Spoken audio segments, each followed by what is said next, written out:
모두 가족 여러분, 오늘은 수요일입니다. 요즘 빈대가 출몰해서 공포감을 주고 있어요.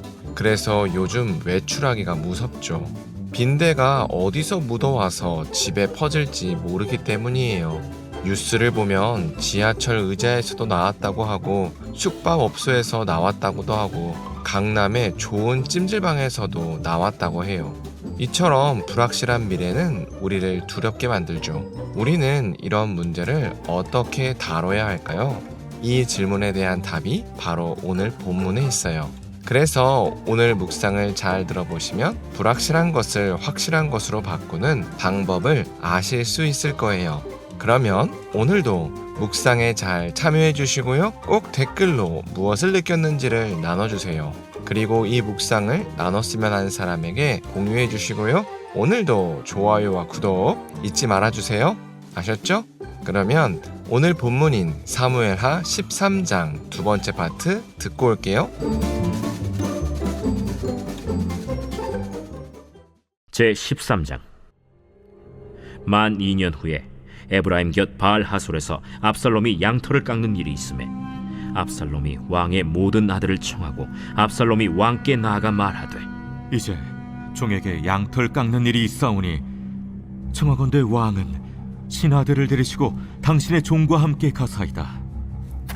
아니라 내 아들아, 이제 우리가 다 갈 것 없다. 내가 누를 끼칠까 하노라. 압살롬이 그에게 간청하였으나 그가 가지 아니하고 그에게 복을 비는지라. 압살롬이 이르되, 그렇게 하지 아니하시려거든 청하건대 내 형 암논이 우리와 함께 가게 하옵소서. 그가 너와 함께 갈 것이 무엇이냐? 압살롬이 간청하매 왕이 암논과 왕의 모든 아들을 그와 함께 그에게 보내니라. 압살롬이 이미 그의 종들에게 명령하여 이르기를, 너희는 이제 암논의 마음이 술로 즐거워할 때를 자세히 보다가 내가 너희에게 암논을 칠하거든 그를 죽이라. 두려워하지 말라. 내가 너희에게 명령한 것이 아니냐. 너희는 담대히 용기를 내라. 압살롬의 종들이 압살롬의 명령대로 암논에게 행하매 왕의 모든 아들들이 일어나 각기 노새를 타고 도망하니라. 그들이 길에 있을 때 압살롬이 왕의 모든 아들들을 죽이고 하나도 남기지 아니하였다 하는 소문이 다윗에게 이르매 왕이 곧 일어나서 자기의 옷을 찢고 땅에 드러눕고 그의 신하들도 다 옷을 찢고 모셔 선지라. 다윗의 형 시므아의 아들 요나답이 아뢰어 이르되, 내 주여, 젊은 왕자들이 다 죽임을 당한 줄로 생각하지 마옵소서. 오직 암논만 죽었으리이다. 그가 압살롬의 누이 다말을 욕되게 한 날부터 압살롬이 결심한 것이니이다. 그러하온즉 내 주 왕이여, 왕자들이 다 죽은 줄로 생각하여 상심하지 마옵소서. 오직 암논만 죽었으리이다. 이에 압살롬은 도망하니라. 파수하는 청년이 눈을 들어보니 보아라, 뒷산 언덕길로 여러 사람이 오는도다. 요나답이 왕께 아뢰되, 보소서, 왕자들이 오나이다. 당신의 종이 말한 대로 되었나이다. 말을 마치자 왕자들이 이르러 소리를 높여 통곡하니 왕과 그의 모든 신하들도 심히 통곡하니라. 압살롬은 도망하여 그술왕 암미훌의 아들 달메에게로 갔고 다윗은 날마다 그의 아들로 말미암아 슬퍼하니라.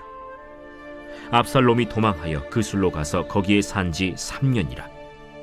다윗 왕의 마음이 압살롬을 향하여 간절하니 암논은 이미 죽었으므로 왕이 위로를 받았음이더라.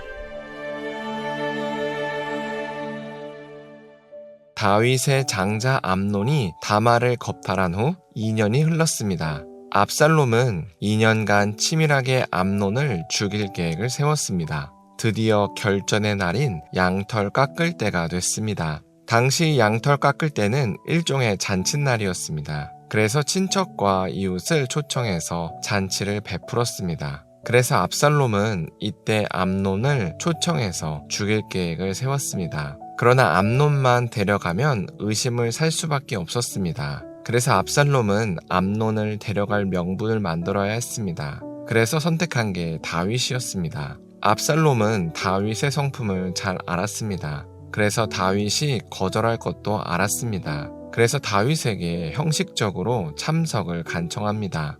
그러자 예상대로 다윗은 거절합니다. 그래서 압살롬은 대신에 왕자들의 참석을 허락해달라고 요청합니다. 그렇게 압살롬은 왕자들의 참석을 허락받습니다. 그렇게 왕자들이 축제에 참석했습니다. 그리고 계획대로 왕자들이 술 마시며 즐거워했습니다. 바로 그때 압살롬이 준비해둔 자객들이 나타났습니다. 그리고 암논을 죽였습니다. 암논이 살해되자 나머지 왕자들은 황급히 다윗성으로 도망쳤습니다. 그리고 압살롬도 그술 지역으로 망명했습니다. 이렇게 다윗은 하루아침에 암논과 압살롬을 잃었습니다. 이 사건으로 다윗은 크게 슬퍼했습니다. 암논 사건으로 다윗은 다시 한번 하나님의 벌을 받았습니다. 하나님은 다말 사건과 마찬가지로 칼로 범죄한 다윗에게 칼로 갚으셨습니다. 다윗이 우리아를 죽이자 하나님께서 암논을 죽이셨습니다. 이처럼 하나님은 죄에 대한 책임을 반드시 물으십니다. 우리가 다말 사건과 암논 사건에서 주목할 점이 있습니다. 그건 바로 두 사건이 일어난 시점입니다. 두 사건 모두 다윗이 밧세바 사건을 일으킨 뒤에 일어났습니다. 그러나 두 사건의 주범인 암논과 압살롬은 늘 다윗 곁에 있었습니다. 그리고 그들은 하루아침에 악해진 게 아니었습니다. 그들은 애초에 악한 성품의 사람들이었습니다. 그래서 암논과 압살롬이 있는 한 언제든지 이런 사건은 발생할 수 있었습니다. 그런데도 신기하게 다윗이 범죄하니 그들의 악이 드러났습니다. 이러한 절묘한 시점은 우리에게 한 가지 사실을 시사해 줍니다. 그건 하나님께서 암논과 압살롬을 그동안 막고 계셨다는 사실입니다.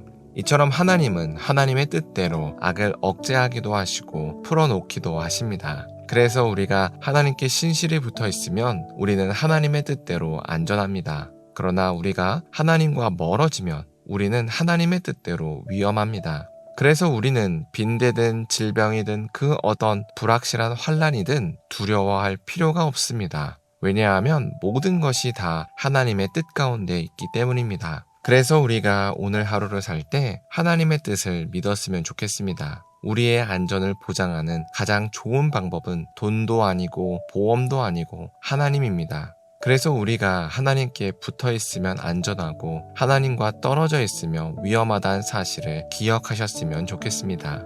기도하겠습니다. 사랑의 하나님, 다윗이 범죄하자 하나님의 뜻대로 고통을 당한 것을 나눴습니다. 그래서 우리가 하나님께 붙어 있으면 안전하고 우리가 하나님께 떨어지면 위험하다는 사실을 나눴습니다. 하나님, 우리가 늘 하나님께 붙어서 평안을 누릴 수 있게 하여 주시옵소서. 우리가 교만해져서 스스로 높이며 하나님 없이도 안전할 것이라고 착각하지 않게 하여 주시옵소서. 예수님의 이름으로 기도합니다. 아멘.